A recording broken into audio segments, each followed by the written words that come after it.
ये इंसान एक गुफा के अंदर 27 घंटों तक उल्टे शरीर दबा रहा और इसे बचाने के लिए सबसे बड़े से बड़े रेस्क्यूअर आते हैं, पर ऐसा हो जाता है कि इसे सुनकर लोगों के होश उड़ जाते हैं। ये कहानी सुनकर अच्छे अच्छे लोगों को डर लगने लगता है। यह है most unusual and most terrifying death. Incoming history ये है नट्टी पट्टी केव की कहानी। 24 नवंबर 2009 में अमेरिका के यूटा में रहने वाले जॉन एडवर्ड 26 साल का लड़का, जो कि अपनी जॉब से छुट्टी लेकर सीधा घर आता है और वहाँ जाकर जब वो फैमिली से मिलता है तो सभी फैमिली वाले मिलकर प्लान बनाया कि वो ये वैकेशन अच्छे तरीके से मनाएंगे और वो नट्टी पट्टी केव एक्सप्लोर करने का प्लान बनाते हैं। और यही प्लान उनके लाइफ का सबसे खौफनाक डिसीजन होने वाला था और सभी फैमिली का प्लान बन जाता है कि 24 नवंबर को रात 8 बजे वो नट्टी पट्टी केव को एक्सप्लोर करने के लिए जाएंगे और कुछ ही देर में घर लौट आएंगे। लेकिन वहाँ पर होने वाला था जो कि इन्होंने सोचा भी नहीं, कोई भी सोच नहीं सकता और इन्होंने भी सोचा नहीं था। हालांकि जॉन उसका जॉस छोटा भाई बचपन में केविंग किया करते थे और उन्हें उसका थोड़ा पार एक्सपीरियंस भी था, पर इस केव में जॉन पहली बार जाने वाला था। केव में बर्थ कैनल नाम का सेक्शन बहुत ही चैलेंजिंग है, जो कि बहुत ही ज़्यादा नैरो और टाइट है और इसी वजह से वहाँ पर एक्सपीरियंस कीवर भी वहाँ बॉडी को टिल्ट नहीं कर पाते। किसी के हिप्स और शोल्डर वहाँ पर फंस जाया करते हैं। कितना भी वो निकलने की कोशिश करे पर वो नहीं निकल पाते और उन्हें निकलवाने के लिए रेस्क्यू टीम की ज़रूरत पड़ती। और यही कारण से इसी केव को सालों पहले बंद किया गया था और ये नट्टी पट्टी केव रिसेंटली 2009 में ओपन हुई थी, वो भी बहुत सारे नए रूल्स के साथ। बेसिक रूल ये थे कि केव्स में जाने से पहले 21 दिन उन लोगों को परमिशन लेनी होगी वहाँ के अथॉरिटी की, और केवर के हर एक ग्रुप में 2 एक्सपीरियंस केवर का होना अनिवार्य था। जॉन और उसका भाई जॉस दोनों भी एक्सपीरियंस केवर थे, इसी वजह से उन्हें आसानी से परमिशन मिल जाती है और सभी घर वाले नट्टी पट्टी केव को एक्सप्लोर करने के लिए पहुंचते हैं। एंट्रेंस में, जिसकी एंट्रेंस केवल 30 फीट की थी, वो भी 24 नवंबर को रात 8 बजे केव में घुसते हैं। केव में एंटर होने के बाद पहले 1 घंटे में सब कुछ सही चल रहा था। सभी लोग बहुत कॉन्फिडेंटली आगे बढ़ रहे थे। बाद में जॉन और जॉस और उसके 2 दोस्त बिग स्लाइड की जगह पर रुक जाते हैं और आपस में एक ग्रुप देखकर ये डिसाइड करते हैं कि वो इस केव को सबसे चैलेंजिंग पार्ट को एक्सप्लोर करेंगे, जो कि केव के सबसे डीपर सेक्शन में है। ये इतना टाइट है कि कुछ ही लोग इसको पार कर पाते हैं और ये माना जाता है कि यहाँ एक लॉन्ग स्ट्रेट पैसेज है, जिसे पार करने के बाद एक छोटा सा रूम है जहाँ से घूमने का चांस है और इंसान वहाँ से घूम के वापस आ जाता है। हालांकि ये इतना टाइट है कि यहाँ एक्सपीरियंस कीवर को भी घुटन होती है और वो पैनिक हो जाते हैं। जॉन और उसका भाई जॉस, जो इसके पीछे आ रहा था, उन्हें बर्थ कैनल मिल जाती है और वो दोनों बर्थ कैनल में घुस जाते हैं। लेकिन यहाँ इन दोनों से एक गलती हो जाती है। जॉन और जॉस जिस रूट में घुसे थे वो बर्थ कैनल की रूट थी ही नहीं। हालांकि जॉन और जॉस जिस रूट पर घुसे थे इसके बारे में इन्हें कोई भी आइडिया नहीं था। जॉन और जॉस 15 फीट आगे,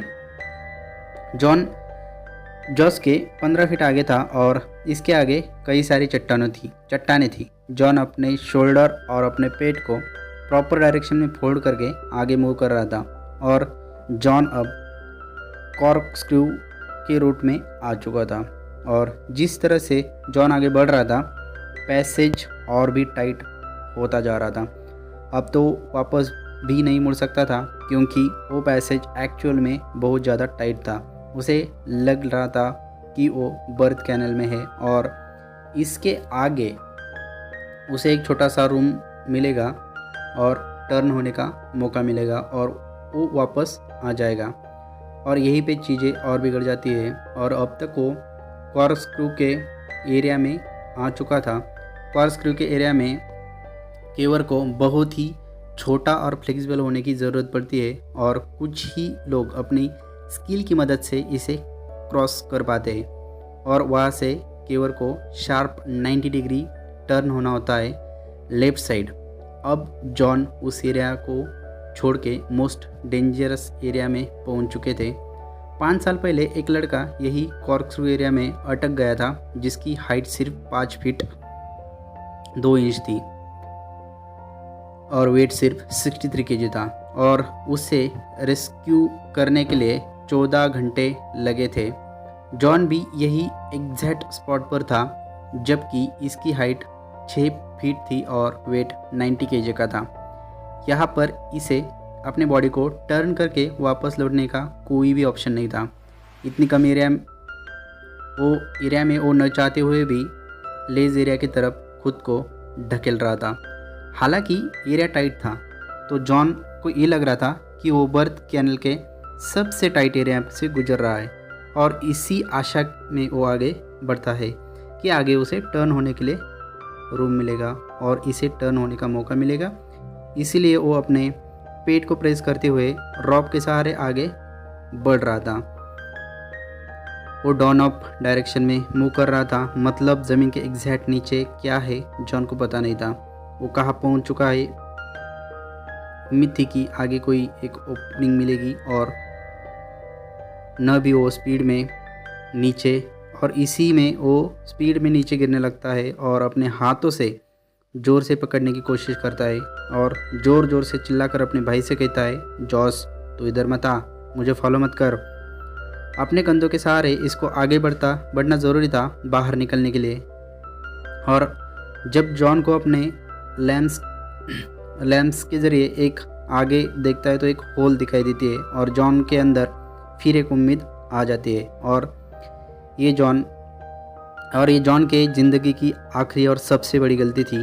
वो आगे बढ़ता है और अपने सर को होल में डाल देता है और एग्जैक्टली वो जिस टनल में जा रहा था वो अननोन थी और वो वहाँ पहुँच चुका था और वो टनल और भी टाइट होती जा रही थी और स्पेस बिल्कुल ना के बराबर थी। जैसा कि वो सोच रहा था आगे स्पेस मिलेगा, पर वो जहाँ पर था वह रास्ता बंद था। ये पूरे पैसेज की एंडिंग थी। इस पैसेज की साइज़ 18/1 इंच इतनी ही थी, मतलब लगभग एक लैपटॉप की स्क्रीन जितनी थी और वो सर नीचे और पैर ऊपर ऐसे पोजीशन में फंसा हुआ था और करीब 70 डिग्री एंगल में मुड़ा हुआ था है, लेकिन उसका एक हाथ यूजलेस पोजीशन में था और दूसरा हाथ छाती में मुड़ा हुआ था। वो दीवार के सहारे खुद को पुश करने की बहुत कोशिश करता है, लेकिन उसे जल्द ही रियलाइज़ हो जाता है कि उसके सारे प्रयास फेल हो चुके हैं और इसके पैर भी होल के सबसे स्मॉल साइड में फंसे हुए थे। वो जॉस को दोबारा चिल्लाता है कि जॉस यहाँ मत आना, जबकि जॉस इसके पीछे ही था क्रॉस क्रू पर पाथ पर, लेकिन वो अपने पैर को आगे और सर को पीछे करके आ रहा था। जॉन कंटिन्यूसली उसे बाहर जाने की सलाह देता है और चिल्ला के बोलता है कि जॉस तू बाहर जा, पर जॉस फाइनली जॉन के पास पहुंच जाता है और ये पाता है कि जॉन एक छोटे से होल में फंसा हुआ है और उसके पैर ऊपर है। जॉन के पैरों को अपने पैरों में पकड़कर जॉस खींचने की बहुत कोशिश करता है, पर जॉन थोड़ा सा ऊपर आता है और ग्रिप छूट जाती है और जॉन फिर इनिशियल पोजीशन पर चला जाता है और बार बार ऐसा करने से कुछ नहीं हो पा रहा था और इस सिचुएशन में दोनों भी भाई फ्रस्ट्रेट हो जाते हैं और जॉन को ये बात समझ आ गई थी कि यहाँ पर प्रोफेशनल रेस्क्यूअर की ज़रूरत पड़ेगी और ये दोनों एक डिसीजन लेते हैं कि जॉस बाहर जाएगा मदद लेने के लिए और जॉन यहाँ पर पूरी कोशिश करेगा रिलैक्स रहने की और धीरे धीरे सांस लेने की, क्योंकि यहाँ ऑक्सीजन की बहुत कमी थी। और खैर जॉस बाहर आके परिस्थिति सबको बताता है और रेस्क्यू टीम को बुलाया जाता है। यह प्रॉब्लम ये था कि रेस्क्यूअर के जो डॉक्टर होते हैं इनका ये कहना था कि जॉस अब सिर्फ 8 घंटे ही ज़िंदा रह सकता है, क्योंकि कोई भी रेस्क्यूअर इस पोजीशन में इससे ज़्यादा ज़िंदा नहीं रहता, क्योंकि बाद में सारी ऑर्गन्स फेल हो जाएगी और इसे कार्डियक अरेस्ट आ सकता है। जॉन के रेस्क्यू के लिए सबसे पहले एक फीमेल रेस्क्यूअर अंदर जाती है जिसका नाम था सुशी, और वो अपने पैरों में रस्सी बांधकर अंदर घुसती है ताकि वो अंदर जाकर अटक ना जाए। इसकी हाइट थी 5.3 फीट, जिसे सुशी को क्रॉस क्रू एरिया से जाने में बहुत आसानी हो जाती है। वो रात को 12:30 में वो जॉन को मिलती है और यहाँ जॉन को फंसे हुए 9 घंटे हो चुके थे और सुशी और जॉन की यह बातचीत होती है। सुशी कहते हैं, hi John, my name is Sushi, how it's going? Hi Sushi, thank you for coming, but I really want to get out. Oh no worry John, you are going to be out of. ये professional help देखकर John को ये लग रहा था कि वो तुरंत ही यहाँ से निकल जाएगा, पर वो गलत था। सुशी समझ चुकी थी ये सिचुएशन जितनी लग रही थी उससे ज़्यादा भयानक है। और जॉन के पैरों में रस्सी बांधती है और खींचने की कोशिश करती है, लेकिन फेल हो जाती है। सुशी सब कुछ करती है जो कर सकती थी, पर 2 घंटे बाद वो भी फ्रस्ट्रेट हो जाती है और उसे भी यहाँ से बाहर जाना पड़ता है। बाहर सभी रेस्क्यूअर जॉन को बाहर निकलवाने का प्लान बनाते हैं कि वहाँ पर पुलिस सिस्टम इंस्टॉल किया जाएगा और मशीन के सहारे उसे खींचा जाएगा, क्योंकि 5 साल पहले ब्रॉक नामक लड़के को ऐसे ही निकाला गया था।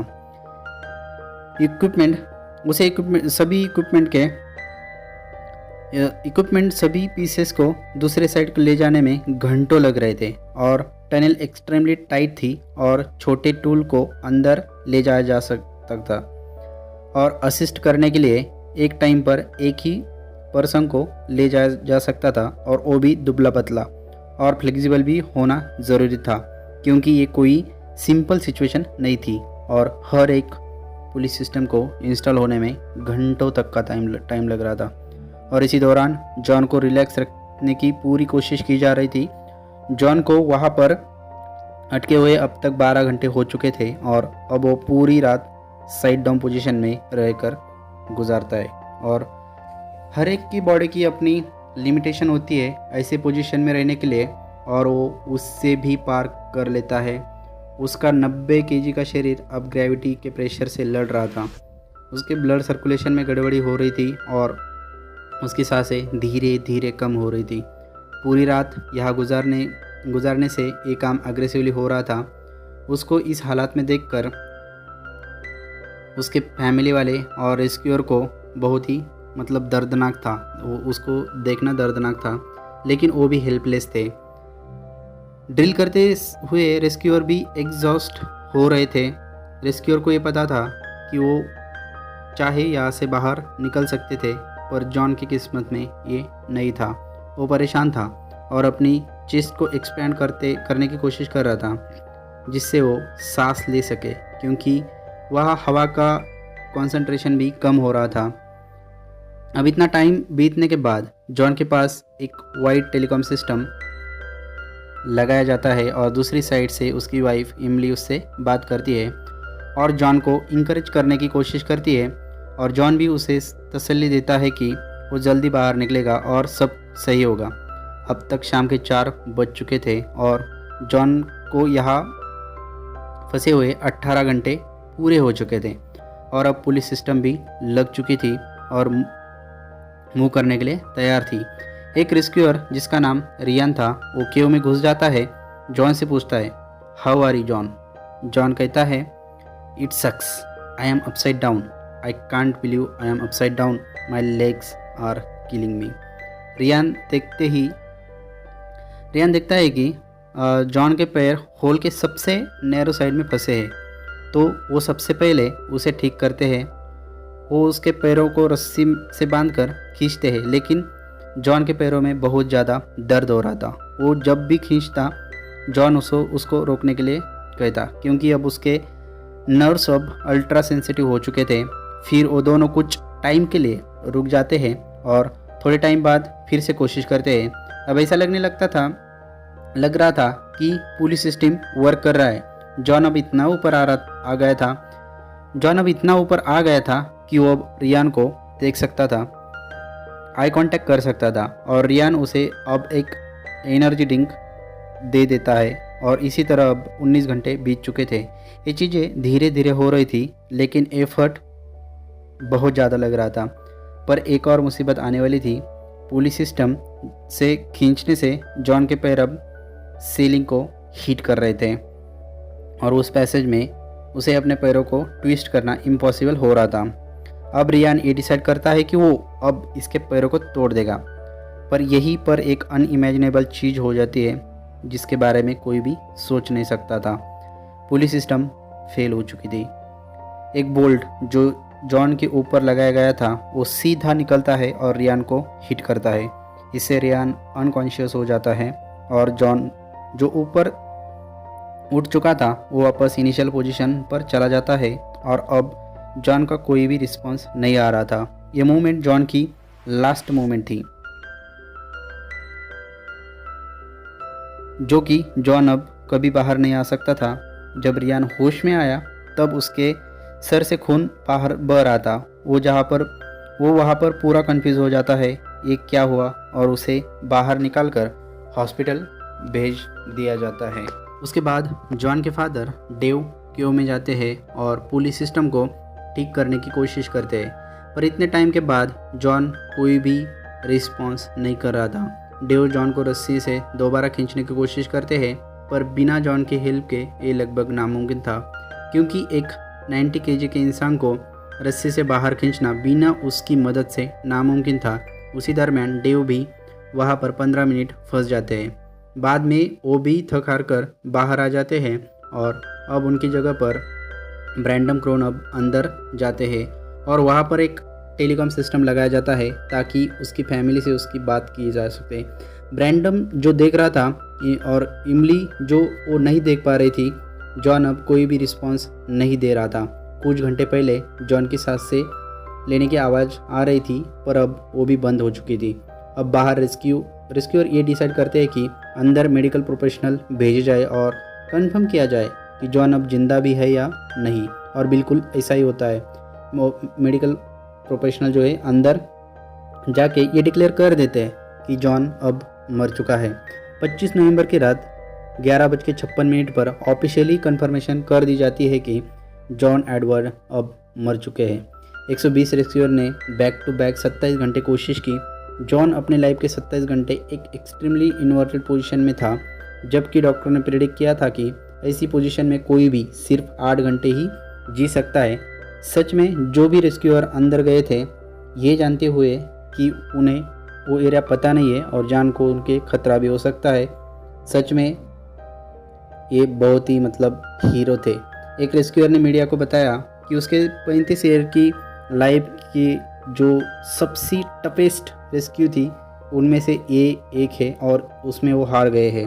अथॉरिटी ने पूरी कोशिश की बॉडी बाहर निकलवाने की, पर ये केवर्स के लिए भी बहुत डेंजरस था और फाइनली डिसाइड किया जाता है कि जॉन की बॉडी वहीं पर रहेगी और एंट्रेंस को सीमेंट कंक्रीट से सील किया जाएगा और 1 महीने बाद पूरी नट्टी पट्टी केव को हमेशा के लिए बंद किया जाता है।